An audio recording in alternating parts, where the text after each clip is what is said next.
여러분께 스포츠 정보를 물어다 드립니다. 스왈로스. 지금 날아갑니다. 네, 안녕하세요. 벌써 이제 환갑을 지나서 61번째 에피소드까지 달려오게 됐는데, 이번에 그 기념찬 61번째 에피소드 MC를 맡게 된 한채웅입니다. 다들 안녕하신지요? 안녕하십니까. 패널 박다원입니다. 네, 안녕하십니까. 매번이 기념일 같은 느낌인데, 네, 조금 이상하네요. 패널 곽승원입니다. 안녕하세요. 패널 박진혁입니다. 네, 승원 씨 말을 살짝 제가 좀 곱씹어 보자면 매번 매순간이 의미 있다. 약간 이 정도로 생각해 볼 수 있겠네요. 제가 또 기념적이라고 한 표현은 이제 저희랑 항상 함께하던 희정씨가 오늘 병가를 냈기 때문이 아닐까, 그런 생각이 또 있긴 한데, 그걸 그런 기념할 수 세세한 있는 점 찝어주지 건가요? 못하는 점 약간 아쉽네요. 기념이 아닌 것 같은데. 그걸 기념할 수 이 있는 건가요? 병가니까 기념이죠. 빨리 나와라. 네, 그죠. 네. 일단 뭐 희정씨가 당연히 들을 테니까 저희 한번 응원이라도 해주고 갑시다. 네. 희정씨 파이팅. 이정 씨 파이팅입니다. 네. 자, 이제 본 에피소드로 넘어가서 얘기를 해보자면, 이제 환갑, 그러니까 60번째 에피소드에서는 그 환갑을 맞이해서 스포츠에서 등수와 숫자 이상의 감동을 주는 스토리를 정리해보고 나눴었잖아요. 그리고 또 요즘 스왈로스 메타가 주제를 저번 주랑 연결을 해가지고 그 주제를 이제 소개를 하는 게 좀 주류가 된 것 같더라고요. 해외 축구랑 입시 때처럼 말입니다. 그래서 이제 저도 한번 이어보려고 주제를 좀 열심히 탐구를 해봤는데, 네네. 저번 주자처럼 감동을 주는 일화가 있는 반면에 이제 쓰레기 같은 워크 에틱으로 눈살을 찌푸리게 하는 행동이죠. 일명 태업을 해버리는 선수들에 대한 담화를 준비해봤습니다. 이번 주제는 스포츠계의 악질 문화, 태업입니다. 간다! 넘어간다! 자, 우선 태업이란 말부터 제대로 알아가야겠죠? 태업이란 표면적으로 작업을 하며 집단적으로는 작업을 방해하여 능률을 저하시키는 행위라는 단어로 쓰입니다. 그리고 이제 스포츠에서의 태업은 선수가 구단과의 힘싸움에서 이기려는 용도로 쓸 때가 많습니다. 주급 인상이나 트레이드 요청 등 자기가 원하는 결론을 얻고 싶을 때 쓰는 행위인데요. 최근 해외 축구란을 시끄럽게 만들었던 손흥민 선수 팀이죠. EPL 소속 해리케인 선수의 맨시티 이적을 원하고 했던 훈련 거부나, NBA에서도 요즘 뜨거운데 필라델피아 소속의 벤 시몬스 선수의 트레이드를 목표로 한 트레이닝 캠프 불참도 하나의 일환입니다. 국내에서도 스포츠를 가리지 않고 나오는데, KBL에서는 작년 인삼공사의 연장전 경기 포기 논란이나, 이제 한국 배구 코보에서는 이제 지난 시즌 알렉스 선수의 작전 타임 시 혼자 겉돌며 감독의 말을 듣지 않고 이제 자신이 경기를 하기 싫다는 의사 표출을 하는 등의 행위가 있었거든요. 이제 한번 패널분들이 어떤 예시를 조사했나 한번 들어볼 텐데요. 먼저 승원 씨가 먼저 조사한 내용을 얘기해 주실까요? 네, 오늘도 제가 스타트를 끊게 되었는데, 저는 우선 태업이라는 게 어떻게 보면 험악하고 무서운 분위기 속에서 일어난다고 볼 수 있는데, 저는 조금 가볍고 재미있는 에피소드를 가져와 보았습니다. 우선 제가 가져온 것은 역시나 e스포츠 소식이고 롤 프로리그에서의 골픽이라는 건데요. 골픽이라는 단어가 조금 생소하지 않을 수도 있는 점을 감안해서, 골픽은 감독, 코치와 상의되지 않은 챔피언을 선수 멋대로 선택하는 경우를 말합니다. 그래서 롤 솔로 랭크로 치면은 갑자기 저희 탑이 티모를 픽하거나 아니면 서포터가 서폰 리신 같은 거를 픽하는 상황입니다. 실제 경험담 같다면 기분 탓입니다. 네, 그래서 여러분들이 롤을 한 번쯤 해보신 적이 계신다면 이제 한 번쯤은 겪어보셨을 상황인데요. 이런 트롤링이 실제 프로 대회에서도 나왔다면 어떨까요? 여태까지 많은 골픽이 나왔지만 모두 말할 수는 없기에 골픽하면 바로 생각이 나는 선수, 바로 중국에서 활약하고 있는 IG의 탑라이너 더샤이 선수의 이야기를 가져와 봤습니다. 더샤이 선수는 과감하고 공격적이라는 말도 부족할 만큼 파격적으로 상대를 부시는 스타일을 가진 매력적인 선수입니다.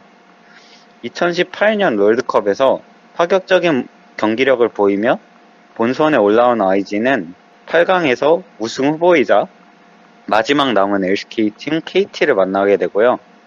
여담으로 이 18년도 롤드컵은 한국의 LOL 점령기가 끝나기 시작한 연도라고 불릴 정도로 모든 LCK 팀이 그룹 예선 그리고 8강에서 탈락했습니다. 그쵸.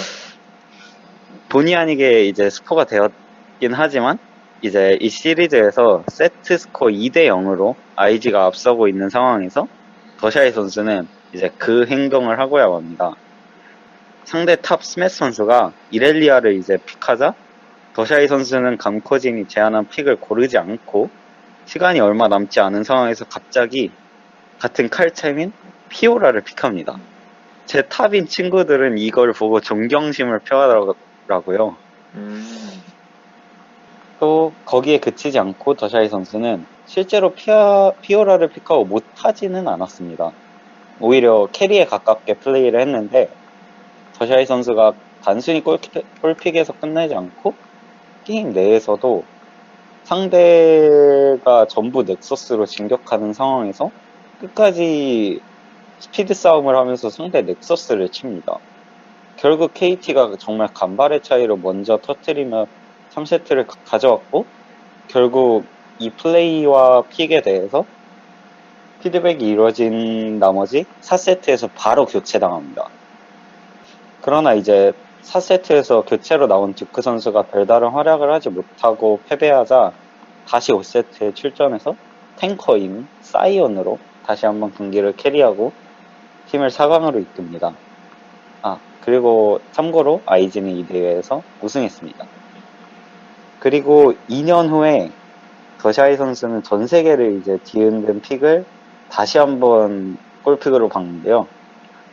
바로 탑 칼리스타입니다. 탑 칼리스타라는 픽을 혹시 들어본 적 있으신 분 계실까요? 네, 저 유명했죠. 인방을 그렇죠. 쳐서 많이 봤습니다. 이 정도로 이제 이렇게 유명한 픽이 되었는데 이미 더샤이 선수는 칼리스타로 너무 솔랭에서 압도적인 모습을 보이면서 이미 화제가 되었기 때문에 실제로 2020 스프링의 IG는 시즌 내내 칼리스타를 밴당했습니다. 사실 이 칼리스타 밴이 이때 칼리스타 티어가 워낙 높아서 원딜 밴이라 생각하는 게 맞지만 LNG와의 경기에서 칼리스타가 풀리자 더샤이는 칼리스타를 1픽으로 그냥 선픽으로 박아버립니다. 저는 근데 이걸 볼 때 이때까지만 해도 원딜 칼리스타겠지라고 생각을 했지만 더샤이 선수는 제 예상을 벗어난 선수였던 걸로 그래서 결국 칼리스타를 더샤이 선수는 가져가고 두 경기 모두 탑을 터뜨려버리면서 승리를 거뒀습니다. 실제로 2세트 경기에서는 오른을 픽한 상대 탑라이너가 1코어도 뽑지 못하고 게임이 끝났죠. 그러나 경기가 끝나고 IG의 미드라이너 루키 선수가 인터뷰에서 생각은 해본 픽이었지만 1픽으로 그냥 박을 줄은 몰랐다라고 말하면서 더샤이 선수의 독자적인 판단임을 밝혔죠. 이렇듯 보는 입장에서는 재미있지만 감독 입장에서는 아찔한 폴픽에 대해서 알아봤는데 이외에도 베릴의 세주 서폿, 마타의 제이스 서폿 등의 여러 꼴픽들이 있었습니다. 물론 선수와 감코진의 갈등 속에서 의견 조율이 되지 않는다면 불안정하게 잘 맞춰가야겠죠. 하지만 이제 팀 스포츠에서 나오는 갈등이 이렇게 재밌는 상황으로도 또 이어질 수 있다는 점을 보여드리고 싶어서 이번 이야기를 한번 소개해봤습니다. 네, 승원 씨가 오늘도 역시 e스포츠를 주제로 데리고 와서 잘 한번 재밌게 말을 해줬네요. 더샤이 선수의 골픽 같은 경우에는 이제 축구로 비유를 하자면 공격력이 굉장히 좋은 팀, 뭐 예를 들자면 이제 PSG 같은 팀이겠죠? 그런 팀이 이제 수비형 미드필더로 정평이 난 뭐 카세미로 같은 선수를 영입하는 게 아니라 오히려 여기서 한 번의 창을 더 더하는 이제 뭐 전성이 지났지만 메스트 외질 같은 선수를 영입을 하는 그런 걸로 보면 될 것 같습니다. 팬 그쵸. 입장에선 굉장히 재밌고 흥미롭겠지만 사실 제가 그 팀의 감독이라고 생각하면 계속 가슴 쫄이는 장면이 매 순간 나올 것 같아서 좀 무섭긴 하네요. 그렇죠. 뭐 그렇지만 그런 능력이 또 팬을 재밌게 해준 능력이 있게 뭐 중국 올스타전에서도 매번 빠지지 않고 나오는 선수이기도 하니까요. 그 선수만의 장점이자 메리트라고 볼 수 있겠죠. 자, 그러면 이번에는 진혁 씨가 또 새로운 소식 한번 준비해 주신 대로 얘기해 주실까요? 네, 제가 준비한 소식은 KT에서 뛰었던 외국인 선수 찰스 로드와 호랑이 감독, 전창진 감독의 스토리입니다. KBL 스토리죠. 2010년 부산 KT의 수장이었던 전창진 감독이 드래프트에서 무명이었던 찰스 로드를 선발한 것이 둘의 브로맨스의 신호탄이었다고 봐야 될 것 같습니다. 당시 KT에서는 제스퍼 존슨이 1옵션이었기에 로드는 백업으로 시즌을 시작해야만 했습니다. 하지만 엄청난 탄력과 덩크로 붐을 일으키며 백업으로 뛰었음에도 평균 15.2점, 5.9 리바운드의 쏠쏠한 활약을 보이면서 팀이 정규리그 우승을 차지하는 데 공헌했습니다. 이후 로드의 성장 가능성을 높게 본 전찬희 감독의 뜻에 따라 KT는 찰스 로드와 재계약을 맺는데요. 로드는 2011-12 시즌을 풀타임 주전으로 뛰게 되었습니다. 그러나 시즌이 지날수록 멘탈적인 측면에서 문제를 드러냈고 툭하면 흥분해 심판과 문제를 일으키는 등 팀 사기를 저하되는 행동이 이어졌고 결국 전창진 감독은 시즌 초반이 지나기 전부터 로드를 퇴출시키겠다고 언론에 으름장을 놓기로 했습니다. 특히 유명한 장면으로는 작전 타임 중 로드가 감독에게 지적을 받자 저도 자존심이 있어요. 못해 먹겠어요. 라고 언성을 높이자 바로 전창진 감독은 어서 성질이야! 나가를 시전하기도 했습니다. 다시 이야기로 돌아오자면 이후 KT는 로드를 대체할 만한 선수를 찾지 못하면서 로드는 2월 부상을 당하기 전까지 주전센터로 뛰는데요. 나중에 전창진 감독이 로드의 관계가 위태로워진 이유로 처음에는 절실함으로 농구를 했던 선수들이 연봉이 올라가고 출전 시간이 늘어나면서 우쭐해진다. 나는 그런 모습을 지켜볼 수가 없었다. 찰스가 그랬다라고 밝혔습니다. 그래서 정말 많이 혼냈고 의견 대립도 잠깐 있었다고 밝혔는데요. 이때부터 로드를 떠올렸을 때 악동이라는 이미지가 떠올랐고 컨트롤하기 힘든 외국 선수라는 평가가 지배적이었습니다. 이후 2011-12 시즌을 마친 로드는 스페인 리그로 이적했지만 실력이 아닌 팀워크를 무너뜨린다는 이유로 방출 통보를 받았고 다시 KBL로 돌아왔습니다. 그리고 2014-15 시즌 전자랜드에서 KT로 트레이드되며 다시 전창진 감독과 손을 잡게 되었는데요. 어떻게 보면 인연이라고 봐도 될 것 같습니다. 로드는 이후 전 감독의 전술에 완전히 녹아들며 비록 플레이오프 진출에는 실패하지만 KT 팬들을 실망시켰던 모습과는 180도 변화된 모습을 보여줬습니다. 특히 이때 전창진 감독과 로드의 진한 브로맨스가 펼쳐졌던 시기였는데요. 당시 리바운드 1개 차이로 트리플 더블 달성에 실패한 로드를 꼭 안아주던 이 전 감독의 모습은 아직도 팬들에게 회자되고 있는 명장면입니다. 전 감독은 이후 인터뷰에서 로드가 개인 기록만 좋은 게 아니고 경기 내용 자체도 좋았기 때문에 안아줄 수밖에 없었다며 훈훈한 사제지간의 모습을 보여줬습니다. 이 외에도 전창진 감독과 로드는 서로 선물을 주고받을 정도로 진한 관계임을 알렸는데요. 전 감독은 한국에서 돌을 맞이한 로드의 아들을 위해 사비를 들여 돌잔치를 열어줬고 직접 서해까지 봐줬다고 합니다. 이에 로드는 이제 크리스마스를 맞아 전 감독의 취미인 골프 용품을 두 손 가득히 들고 찾았다고 합니다. 이처럼 둘의 관계는 일반 감독과 외국인 선수 이상임을 증명했는데요. 외국인 선수를 단순히 용병 취급하는 것이 아니라 사람 대 사람으로 따뜻하게 맞아주는 전 감독이 저는 정말 인상 깊었던 것 같습니다. 재밌는 스토리였죠. 이런 덕장이라는 전창진 감독의 매력이 이제 KCC를 왕조로 만들 수 있지 않았나 그런 생각이 드네요. 저는 네네. 진혁 씨가 이게 아까 잠깐 성대모사 했을 때 이 부분 보면서 제가 요즘 진혁 씨한테 조금 이렇게 뭐라고 할까요? 채찍질이라고 하면 채찍질을 좀 했었는데 진혁 씨가 하고 싶은 말 여기서 했나 생각이 들면서 스스로 좀 반성하게 되는 시간이었습니다. 네, 저는 그런 개인 뜻 없었고요. 평상시에 전창진 감독을 전술적으로도 그렇고 선수 관리적인 측면에서도 좀 좋아하는 감독이어서 정말 100% 성대모사 했다는 것을 다시 한번 말씀드립니다. 진혁 씨 성대모사 제가 한번 짚으려고 했는데 다원 씨가 역시 기가 막히게 역시 MC의 피가 흐르나 봅니다. 네. 이제 MC의 피가 흐르는 다원 씨의 주제로 넘어가 볼 텐데요. 다원 씨 무슨 얘기 준비해 주셨죠? MC의 피가 흐른다는 거는 조금 과찬이신 것 같고요. 저는 진혁 씨랑 약간 비슷한 맥락의 이야기를 한번 준비해봤어요. 하지만 전 EPL 소식인데요. 선수가 팀에 폐를 끼치면 어떻게 되는가에 대한 사례를 한번 준비해봤습니다. 네덜란드 레전드인 위트 판 니스텔로이 선수의 맨체스터 유나이티드 시절 이야기입니다. 그는 02-03 시즌 챔스 9경기 681분 출장 12골이라는 기록을 하면서 당시 인자기, 크레스포 등 네로라는 선수들이 거의 1000시간 넘게 출장을 해서 8골에서 10골을 넣었던 그런 기록들을 다시 치면서 엄청난 활약을 보였습니다. 하지만 판니스텔로이의 불같은 성격은 맨유 팀 전체의 분위기를 와해시켰다고 해도 과언이 아닌데요. 그 예시로 호날두와의 불화가 상당해서 욕설뿐만 아니라 주먹다짐을 하기도 하면서 그 과정 속에서 다른 선수들, 예를 들어서 지금 제 이름이 생각이 안 나는데 그 선수 누구죠? 리오 퍼디난드 선수. 네, 퍼디난드 선수가 그걸 말리다가 퍼디난드 선수한테까지 주먹 다짐이 번지는 상황이 발생하기도 했다고 합니다. 더불어서 주전 경쟁에서 밀리자 그 당시 감독이었던 퍼거슨 감독한테 육두문자를 날리면서 박차하고 나갔다고 합니다. 그렇게 맨유에서 전성기를 보내던 판니스텔로이는 레알 마드리드로 떠나게 되었는데요. 판니스텔로이 같은 선수들이 이렇게 팀 내부적으로 불화를 겪고 주전 경쟁에 대해서 불만을 가지는 것은 당연한 일이라 생각을 합니다. 하지만 그런 선수들이 모두 팀을 떠나지 않고 많은 팀들에서 훌륭한 선수들 같은 경우에는 팀의 성적을 위해서라도 붙잡고 싶어 할 텐데요. 이렇게 불같은 결정을 강행한 데에는 역대 축구 역사상 손에 꼽히는 명장 중 한 명인 퍼거슨 감독의 결정이 있었기 때문이라고 많이들 알고 계실 겁니다. 그는 원팀을 중시했고 그런 과정에서 판니스텔로이 뿐만이 아니라 베컴, 야프스탐, 로이킨 등 엄청난 선수들이 맨유를 떠나게 되었죠.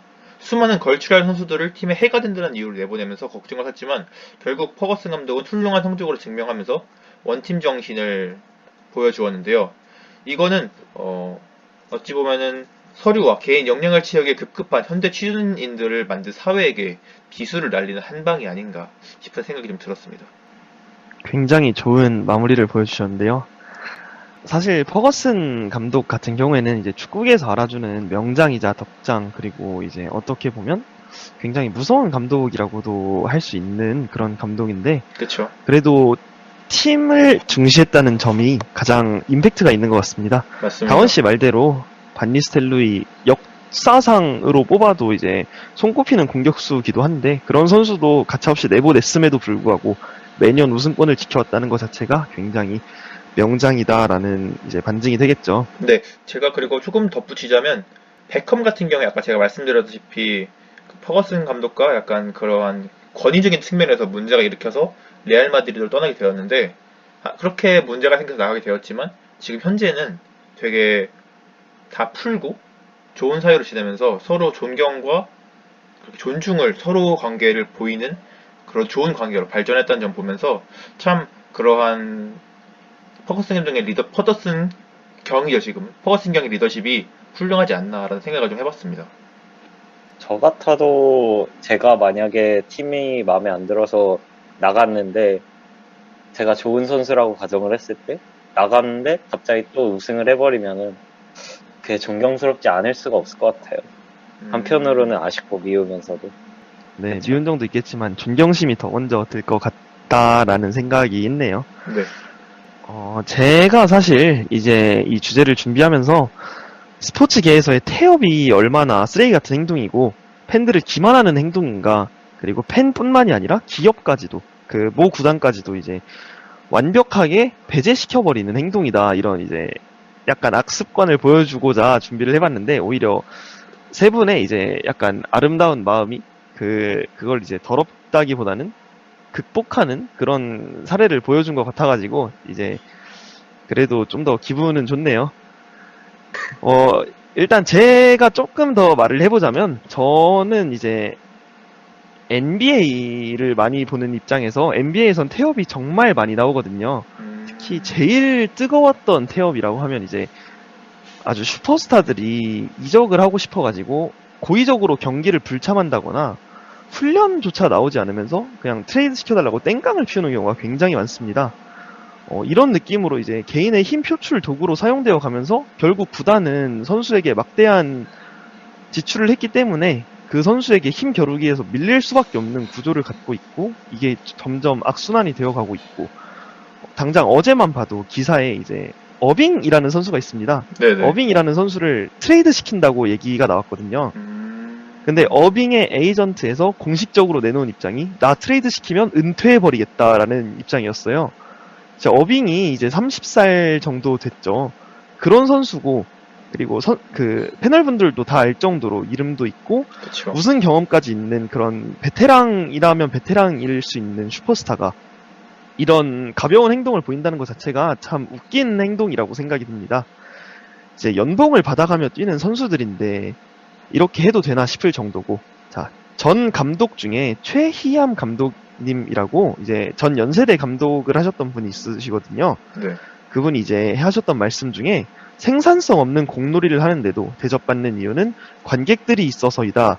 너희들은 팬한테 잘해야 된다라는 말을 했었습니다. 이 말처럼 이제 시청자들에게 최선의 플레이를 보여주는 것이 전 운동선수들의 의무라고 생각을 합니다. 그리고 사실 잘 지켜지고 있다라는 생각은 들지 않고 있습니다. 앞으로 잘 지켜줬으면 하는 바람입니다. 조금은 무겁게 준비해봤던 61번째 에피소드였지만 그래도 훈훈하게 풀어냈다고 생각이 드네요. 61번째 에피소드는 이렇게 마쳐보려고 합니다. 저희들의 스토리가 듣기 좋으셨다면 청취자분들의 구독과 좋아요 부탁드리면서 다음 주에 다시 인사드리겠습니다. 그럼 여러분 안녕히 계세요. 안녕. 안녕히 계세요.